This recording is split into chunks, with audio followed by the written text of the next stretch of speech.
Assalamualaikum warahmatullahi wabarakatuh. Perkenalkan, nama saya Muhammad Hasinuluki. Jadi di video kali ini saya akan mempresentasikan seminar tugas akhir saya yang dia juga sebagai syarat untuk meroleh gelar sarjana teknik jurusan Teknik Industri Fakultas Teknik Universitas Muhammadiyah Surakarta. Dengan judul Perancangan dan Pembuatan Trainer Kit Programmable Logic Control atau PLC untuk media pembelajaran sistem otomasi industri, studi kasusnya di jurusan Teknik Industri UMS. Latar belakang, dalam era globalisasi dewasa ini, kemajuan ilmu pengetahuan dan teknologi berkembang sangat pesat, di mana peralatan-peralatan modern diciptakan untuk mempermudah dan mempercepat suatu proses kerja yang biasanya merujuk pada sistem otomatis pengontrolan atau sistem otomasi. Salah satu alat yang biasa digunakan yaitu Programmable Logic Controller atau PLC. Nah, di jurusan Teknik Industri sendiri sudah memiliki mata kuliah otomasi industri yang merupakan mata kuliah PLC yang sudah didukung dengan sistem kendali PLC merek LG Glova G7M DR20O yang dilengkapi dengan trainer kit dan software monitornya GM-Win. Namun baik PLC ataupun software monitornya sudah tidak reliable untuk digunakan pembelajaran masa sekarang ini ataupun pembelajaran kedepannya. Hal itu merupakan faktor yang menjadikan peneliti mempunyai gagasan untuk merancang dan membuat trainer kit PLC baru beserta software monitornya dengan pendekatan reverse engineering yang ditekankan pada tahap benchmarkingnya. Sehingga dalam proses belajar mengajar materi otomasi industri, khususnya tentang PLC dapat tersampaikan dengan baik, efektif, dan efisien. Untuk rumusan masalah penelitian ini yaitu bagaimana merancang dan membuat trainer kit PLC sebagai media pembelajaran menggunakan pendekatan reverse engineering untuk menunjang pembelajaran sistem otomasi industri di Teknik Industri UMS beserta dengan modul pembelajarannya. Tujuan penelitian ini yaitu merancang dan membuat media pembelajaran trainer kit PLC baru untuk mengganti trainer kit PLC sebelumnya dengan pendekatan reverse engineering. Yang kedua yaitu membuat modul pembelajaran PLC baru sebagai alat pendukung maupun simulasi pembelajaran otomasi industri. Masuk ke metodologi penelitiannya, dibagi menjadi 4 tahapan besar, yaitu yang pertama observasi dan pengumpulan data. Nah, di sini dibagi menjadi 2 tahapan sebenarnya. Yang pertama itu studi literatur, yaitu saya mencari sumber-sumber informasi tentang apa yang akan diteliti seperti reverse engineering, benchmarking, serta PLC ataupun yang lainnya dari internet, sumber jurnal, ataupun buku. Untuk studi lapangan sendiri dilakukan 2 kali. Yang pertama itu observasi ke laboratorium teknik industri dan laboratorium teknik elektro untuk melihat beberapa alat seperti PLC, trainer kit PLC yang dimiliki oleh laboratorium teknik elektro. Lalu dilanjutkan dengan focus group discussion. Sebenarnya focus group discussion itu masuk ke studi lapangan, tetapi saya pisah untuk membedakan nantinya data yang akan diolah. Nah, lalu masuk ke tahapan besar yang kedua, yaitu perancangan dan pembuatan. Di sini ada kegiatan reverse engineering yang dibagi menjadi 3 tahapan. Yang pertama disassembling, lalu ada assembling product, yang ketiga itu benchmarking dan saran ahli. Setelah dilakukannya kegiatan reverse engineering, desain yang telah dirancang itu akan dirakit dan dibuat pada tahapan perancangan dan pembuatan ini. Setelah alat dirakit dan dibuat, dilakukan pengujian alat dan produk, yaitu 2 pengujian. Yang pertama pengujian fungsi dan pengujian appearance. Untuk pengujian fungsi sendiri itu lebih ke bagaimana alat itu apakah sudah bekerja sesuai dengan apa yang diinginkan, apa yang telah didesain atau telah dirancang pada tahapan sebelumnya. Lalu pengujian appearance. Pengujian appearance itu lebih ke tampilannya, seperti layoutnya, apakah sudah sesuai dengan desain rancangan, sudah dapat digunakan sesuai dengan apa yang akan diajarkan nantinya. Lalu ke tahapan besar yang keempat, yaitu analisa. Analisa di sini dibagi menjadi 3, yaitu analisa pengujian fungsi, analisa pengujian appearance, dan analisa tingkat kelayakan.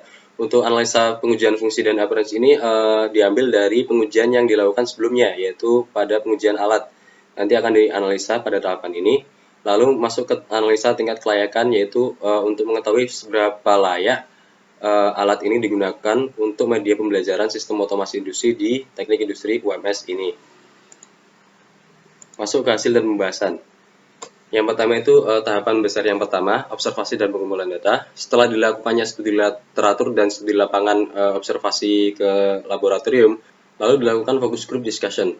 Pada tahap ini dimaksudkan untuk menggali informasi, menerima masukan dan saran dari para asisten otomasi, dosen pengampu, serta asisten teknik elektro 2015 dalam perancangan, pengembangan, dan pembuatan baik Trendkit PLC, modul, software, dan alur pembelajaran otomasi industri. Nah, di sini didapatkan seperti ini ya hasil rekapannya. Contohnya yang pertama itu Bapak Ratto Fitriadi sebagai dosen pembimbing. Hasil rekapannya seperti ini. Dan kesimpulan dari FGD ini didapat 3 poin. Yang pertama itu media pembelajaran Trendkit PLC Laboratorium Industri perlu diperbarui karena PLC yang digunakan PLC Glova sudah jarang dipakai di dunia industri sehingga sudah tidak relevan lagi. Yang kedua yaitu diharapkan perancangan dan pembuatan Trendkit sesuai alur penelitian yang dilakukan. Yang ketiga, PLC merek Omron lumayan banyak digunakan untuk sistem pembelajaran otomasi industri untuk pemula penamaan komponen ladder lebih detail namun sederhana. Masuk ke tahapan yang kedua dalam perancangan dan pembuatan yaitu kegiatan reverse engineering.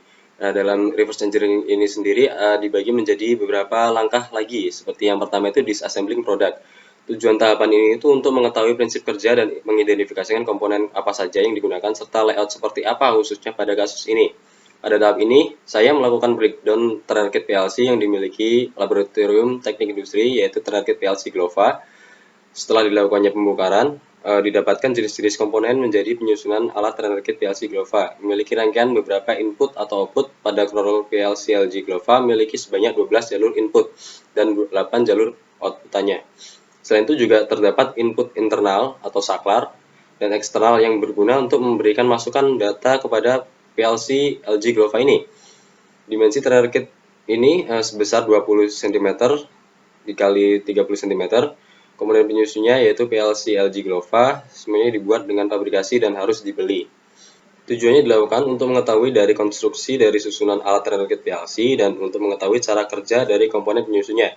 Berdasarkan langkah penggabungan yang sudah dilakukan, bahwa proses penggabungan dirasa tidak terlalu susah karena produk tersebut tersusun dengan sangat rapi dengan adanya penamaan pada setiap komponennya. Semua bentuk partnya sangat presisi, tapi dalam penyusunan alat tersebut sangatlah hati-hati. Hal ini disebabkan karena dari komponen-komponen berukuran sangat kecil dan banyak jenis kabel yang berbeda-beda. Masuk ke tahapan yang ketiga dalam kegiatan reverse engineering, yaitu benchmarking dan saran ahli. Pada tahap ini peneliti melakukan benchmarking guna membandingkan komponen dan prinsip produk sejenisnya, kemudian menentukan komponen yang ingin diadopsi untuk merancang dan pengembangan produk yang dilakukan oleh peneliti. Namun sebelum melakukan menentukan komponen apa saja yang akan diadopsi, dilakukan pembandingan dengan mencari kelebihan dan kelemahan dari setiap produk tersebut yang didapat dari studi yang dilakukan. Nah, ini adalah pembandingan dari antara dua produk. Yang pertama Trendkit PLC Glova G7M yang dimiliki oleh Laboratorium Teknik Industri dan Trendkit PLC Omron CP1E yang dimiliki oleh Teknik Elektro. Di sini ada keterangannya, outputannya serta bentuknya. Nanti juga akan dijelaskan kelebihan dan kekurangannya satu-satu untuk diadopsi sebagai hasil dari benchmarkingnya. Nah, seperti ini. Ini adalah hasil dari benchmarkingnya dan saran ahli. Jadi semua kelebihan-kelebihan dari kedua produk tersebut dikombinasikan, diadopsi, menjadikan desain layout seperti ini untuk Trendkit PLC Omron yang selanjutnya. Serta saran-saran dari beberapa ahli, yaitu menambahkan simulator traffic light pada Trendkit, pembuatan modul alur pembelajaran tetap sama, dan seterusnya.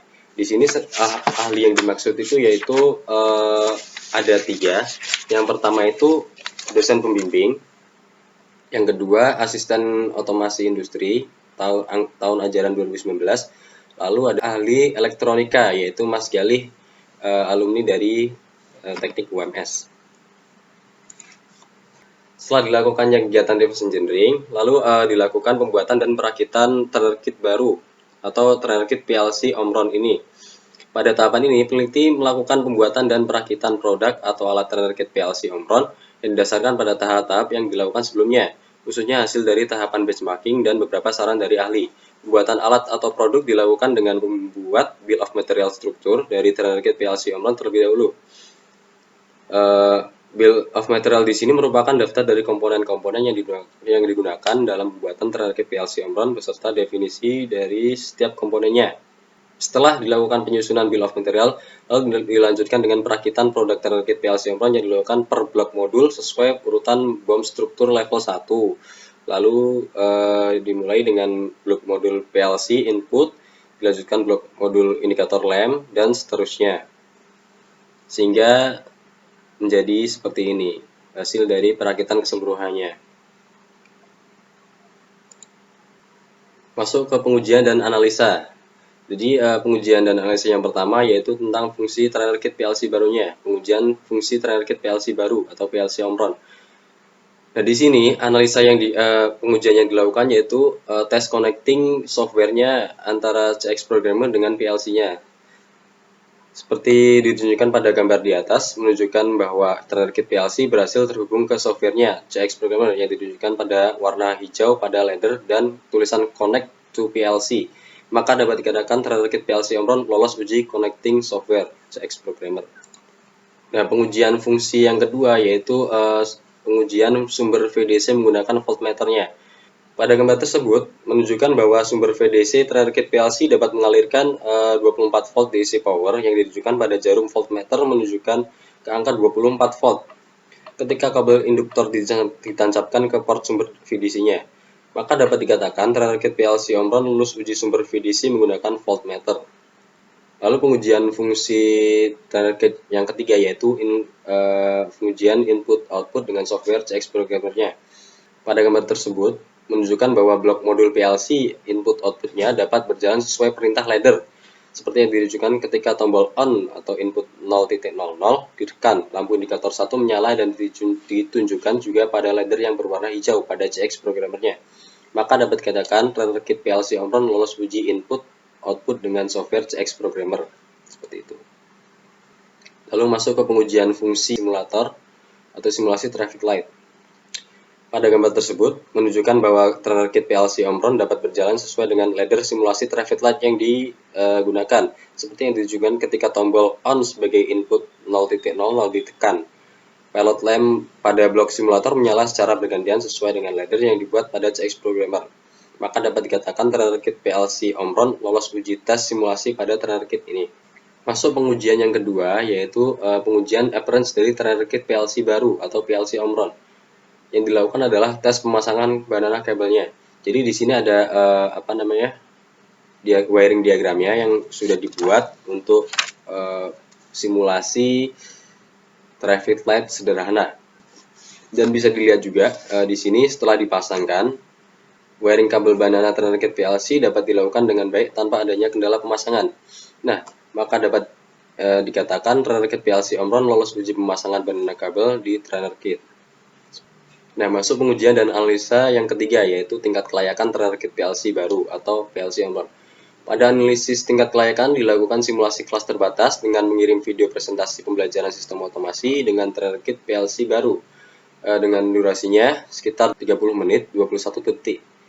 Peserta kelas terbatas merupakan asisten otomasi industri 2019 dan 2020 dengan total jumlah 14 responden yang paham sistem otomasi industri ataupun konsep pembelajaran otomasi industri. Setelah dikirim video presentasi, peserta menilai dan memberi skor pada kuesioner yang dibagikan pada Google Form yang disebar. Seperti ini cuplikan dari videonya. Lalu ini adalah pernyataannya sejumlah 10 pernyataan. Di sini nanti responden disuruh mengisi sesuai dengan apa yang mereka dapat. Di sini ada sangat tidak setuju, setuju, dan sangat setuju. Penjelasannya adalah seperti ini. Jadi untuk pernyataan yang nomor 1 ada 8 responden yang memilih sangat setuju dan ada 6 responden yang setuju serta tidak setuju dan sangat tidak setuju 0.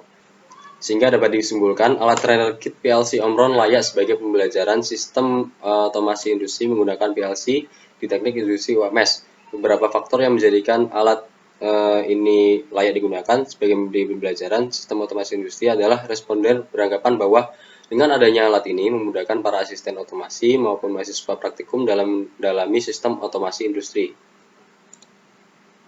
Masuk kesimpulan dan saran. Jadi kesimpulan yang pertama yaitu proses perancangan alat menggunakan pendekatan reverse engineering yang ditekankan pada langkah benchmarking diawali dengan melakukan studi literatur, focus group discussion, dan studi lapangan sebagai dasar melakukan penelitian. Yang kedua, penelitian ini menghasilkan alat trainer kit PLC dengan bentuk case portable ukuran 45 x 35 x 15 cm menggunakan PLC Omron seri CP1E N20DR. CX programnya sebagai software monitornya, modul penggunaan alat, serta desain layout yang dibagi menjadi 3 blok modul besar, yaitu blok PLC input-output, blok simulator, dan blok power supply. Untuk sarannya ada 3 poin. Yang pertama, diharapkan untuk kedepannya dapat dilakukan penelitian pengembangan terhadap alat trainer kit PLC Omron ini, dan diharapkan juga dapat menganalisis biaya perencanaan, komponen, maupun perakitan dari alat tersebut. Berikut ini sedikit dokumentasi. Oke, mungkin itu saja yang dapat saya presentasikan untuk seminar tugas akhir saya. Kurang lebihnya mohon maaf, semoga bermanfaat. Wassalamualaikum warahmatullahi wabarakatuh.